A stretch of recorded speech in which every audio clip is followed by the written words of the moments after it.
आज हम नीति आयोग के बारे में अध्ययन करेंगे। नीति आयोग केंद्र सरकार द्वारा 1 जनवरी 2015 को गठित किया गया। नीति आयोग का गठन जो है वो 1 जनवरी 2015 को केंद्र सरकार के द्वारा गठित किया गया और यह पूर्ववर्ती योजना आयोग का जो गठित किया गया था, यह उसी का पूर्ववर्ती रूप है। यह पूर्ववर्ती योजना आयोग का स्थान लेगा और नीति आयोग सरकार के थिंक टैंक के रूप में काम करेगा तथा उसे निर्देशात्मक एवं नीतिगत गतिशीलता प्रदान करेगा। तो देखिए, नीति आयोग जो है उसकी स्थापना 1 जनवरी 2015 को केंद्र सरकार के द्वारा की गई और यह जो पूर्ववर्ती योजना आयोग है उसी का इसके द्वारा स्थान लिया गया। और नीति आयोग जो है वो एक थिंक टैंक के रूप में कार्य करेगा जो कि सरकार को निर्देशात्मक एवं नीतिगत गतिशीलता प्रदान करेगा। तो इसी उद्देश्य से जो है वो नीति आयोग का गठन किया गया। नीति आयोग के आधार क्या हैं, किस आधार पर इसका गठन किया गया? विकास में राज्यों की भूमिका को सक्रिय बनाना, यानी देश का जो विकास होगा उसमें राज्यों की भूमिका सक्रिय रहे। राष्ट्रीय विकास में राज्य सहकारी संघवाद के समान सदस्य के रूप में योगदान देंगे। इसके साथ ही देश में विद्यमान बौद्धिक संपदा का समुचित दोहन कर उन्हें पलायन से रोकना तथा सुशासन में उनकी भागीदारी सुनिश्चित करना। जो देश में जो बौद्धिक वर्ग है उसको पलायन से रोकना और अच्छे शासन में उनकी भूमिका को सुनिश्चित करना, ये भी इसका आधार रहा। विकास के लक्ष्यों को प्राप्त करने हेतु केंद्र एवं राज्यों का साझा मंच तैयार करना। तो नीति आयोग के गठन का एक आधार यह भी रहा कि इसमें केंद्र और राज्यों का एक साझा मंच तैयार करना इसका उद्देश्य रहा और राज्यों की आवश्यकताओं को विभिन्न मंत्रालयों के मध्य संप्रेषण अभाव दूर कर प्रक्रियागत स्वरूप में हल करना। यानी विकास के जो लक्ष्य हैं उनमें केंद्र और राज्यों का एक मंच तैयार करना और राज्य की जो आवश्यकता है उसको विभिन्न मंत्रालयों के माध्यम से जो है इसको प्रक्रिया का रूप प्रदान करना। तो ये है नीति आयोग के आधार। अब हम देखेंगे उद्देश्य। नीति आयोग का उद्देश्य क्या है? राष्ट्रीय उद्देश्यों को दृष्टिगोचर रखते हुए राज्यों की सक्रिय भागीदारी के साथ राष्ट्रीय विकास प्राथमिकताओं, क्षेत्रों और रणनीतियों का एक साझा दृष्टिकोण विकसित करेगा। नीति आयोग का विज़न जो है प्रधानमंत्री और मुख्यमंत्रियों को राष्ट्रीय एजेंडा का प्रारूप तैयार कर सौंपना है।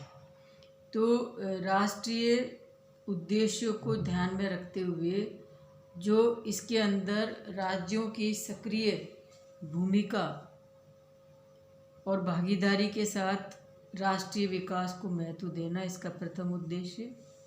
दूसरा उद्देश्य राज्यों के साथ सतत आधार पर संरचनात्मक सहयोग की पहल और प्रशासनिक तंत्र के माध्यम से सहकारी संघवाद को बढ़ावा देना। यानी राज्यों के साथ मिलकर संरचनात्मक सहयोग की पहल करना और प्रशासनिक तंत्र के माध्यम से सहकारी संघवाद को बढ़ावा देना। ग्राम स्तर पर विश्वसनीय योजना निर्माण के ढांचागत विकास की पहल। ग्रामीण स्तर पर ग्राम स्तर पर वो विश्वसनीय योजना बनाना और उसके विकास के लिए पहल करना। नीति आयोग का चौथा उद्देश्य ये है कि यह सुनिश्चित करेगा कि जो क्षेत्र विशेष रूप से उसे सौंपे गए हैं उनकी आर्थिक कार्य नीति और नीति में राष्ट्र सुरक्षा के हितों को शामिल किया जाए। यानी नीति आयोग जो है वो ये निश्चित करेगा कि जो क्षेत्र उसे सौंपे गए हैं उनकी आर्थिक कार्य नीति और नीति में राष्ट्रीय सुरक्षा के हितों को शामिल किया जाएगा। समाज के उन वर्गों पर विशेष ध्यान देगा जिन पर आर्थिक प्रगति से उचित प्रकार से लाभान्वित नहीं हो पाने की संभावनाएं बनी रहती हैं। अब नीति आयोग का एक उद्देश्य यह भी है कि समाज में वो वर्ग जिनके ऊपर विशेष ध्यान नहीं दिया जाता है तो उन पर यह विशेष ध्यान देगा और उनकी आर्थिक प्रगति से उचित प्रकार से लाभान्वित उन्हें कराने का जो है प्रयास इसके द्वारा किया जाएगा। विकास की दीर्घकालीन नीतियाँ तैयार की जाएंगी, लंबे समय के लिए विकास की योजनाएं बनाई जाएंगी और इन नीतियों की निरंतर समीक्षा, अब जो नीतियाँ बनी हैं उनकी समय समय पर समीक्षा की जाएगी एवं मध्यावधि जो है संशोधन भी उसमें किए जाएंगे, सुधार भी किए जाएंगे। यानी विकास की जो दीर्घकालीन नीतियाँ बनाई जाएंगी उनमें उन नीतियों की समीक्षा की जाएगी और समय पर मध्य अवधि में क्या हो गया उसमें संशोधन भी किया जाएगा। इसके साथ ही देश के बुद्धिजीवी एवं संस्थाओं को राष्ट्रीय विकास की भागीदारी में सक्रिय किया जाएगा। देश के जो बुद्धिजीवी वर्ग हैं और जो संस्थाएं हैं उनको राष्ट्रीय विकास के साथ जोड़ा जाएगा और उनके परामर्श एवं योजनाओं को राष्ट्र निर्माण में प्रयुक्त किया जाएगा। यानी बुद्धिजीवी वर्ग और जो संस्थाएं हैं और जो राष्ट्र के विकास में उनकी भागीदारी को और सक्रिय किया जाएगा और उनसे परामर्श लिया जाएगा जिससे कि राष्ट्र का निर्माण हो सके। इसके साथ ही विकास के एजेंडे में तेजी लाने के उद्देश्य से अंतर क्षेत्रीय एवं अंतर विभागीय मुद्दों के समाधान के लिए एक साझा मंच तैयार किया जाएगा। विकास के जो एजेंडे उनको उनमें और अधिक तेजी लाने के लिए क्या होगा कि जो अंतर क्षेत्रीय व अंतर विभागीय जो मुद्दे होते हैं जो उन पर उनके समाधान के लिए एक साझा मंच तैयार किया जाएगा जिसमें विचार विमर्श किया जाएगा। सुशासन एवं सतत व न्याय संगत विकास की सर्वश्रेष्ठ कार्य प्रणाली विकसित कर अनुसंधान व अध्ययन द्वारा परिणामों पर पहुंचना। यानी सुशासन, अच्छा शासन और सतत व न्याय संगत विकास की जो सर्वश्रेष्ठ कार्य प्रणाली है उसको विकसित करना और अनुसंधान व अध्ययन द्वारा परिणाम पर उसको पहुंचाना। कार्यक्रमों तथा नीतियों के क्रियान्वयन के लिए प्रौद्योगिकी उन्नयन तथा क्षमता निर्माण पर जोर दिया जाएगा। नीति आयोग के माध्यम से जो है जो कार्यक्रम और नीतियाँ क्रियान्वित की जाएंगी उनके लिए प्रौद्योगिकी का विकास और क्षमता के निर्माण पर जोर दिया जाएगा। इसके साथ ही राष्ट्रीय विकास कार्यक्रम और इन उद्देश्यों की प्राप्ति के लिए अन्य आवश्यक गतिविधियों को संपादित करना भी जो है वो नीति आयोग का उद्देश्य रहा है। तो देखिए अभी आपके इसमें दो प्रश्न बने। एक तो नीति आयोग का जो गठन है वो कब किसके द्वारा किया गया और इसके आधार क्या थे। इसके साथ ही नीति आयोग के दूसरा प्रश्न आपका बनता है नीति आयोग के उद्देश्य क्या है। अब आता है नीति आयोग का जो गठन है वो किस प्रकार किया जाता है। देखिए इसका जो अध्यक्ष होता है वो कौन होता है, प्रधानमंत्री। नीति आयोग का जो अध्यक्ष होता है वो होता है प्रधानमंत्री और इसके जो सदस्य गवर्निंग परिषद, काउंसिल, इसके अंदर कौन कौन होते हैं। देखिए समस्त राज्यों के मुख्यमंत्री, जो सदस्य गवर्निंग परिषद या काउंसिल है उसमें समस्त राज्यों के जो मुख्यमंत्री होते हैं, केंद्र शासित प्रदेश जहां विधानसभाएं हैं उनके मुख्यमंत्री और अन्य केंद्र शासित प्रदेशों के उपराज्यपाल। तो ये जो सदस्य गवर्निंग परिषद है उसमें देखिए कौन कौन होता है। समस्त राज्यों के मुख्यमंत्री होते हैं, केंद्र शासित प्रदेश जहाँ विधानसभाएं हैं उनके मुख्यमंत्री व अन्य केंद्र शासित प्रदेशों के उपराज्यपाल इसमें शामिल होते हैं।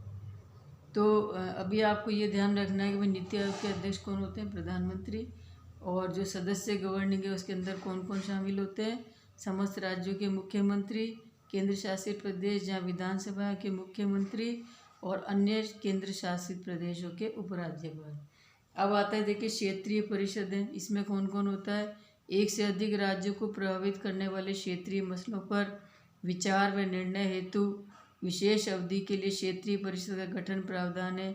ये परिषदें भी जो हैं वो प्रधानमंत्री के निर्देश पर ही कार्य करती हैं तथा समस्त राज्यों के मुख्यमंत्री या केंद्र शासित प्रदेशों के मुख्यमंत्री, उपराज्यपाल बैठक में भाग लेंगे।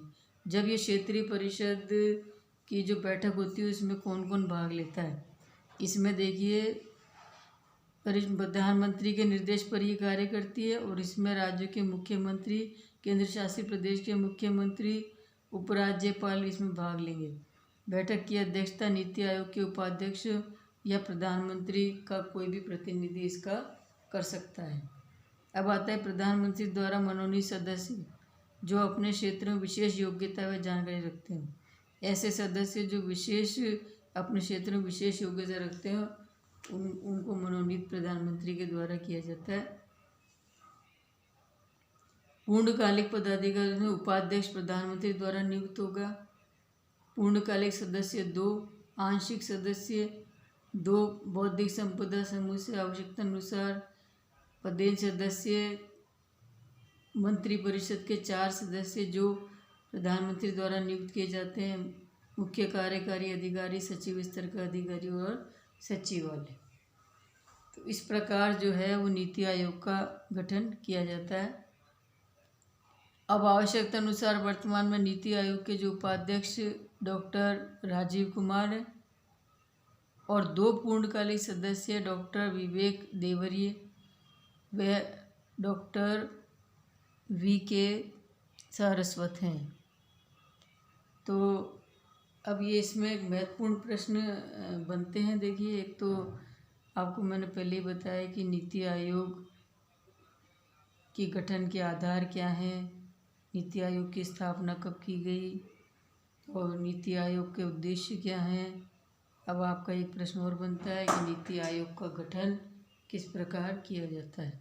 ये महत्वपूर्ण पार्ट है, इसमें से प्रश्न आपके बोर्ड परीक्षा में निश्चित रूप से आएंगे, तो इसे आप अच्छी तरह से तैयार करें।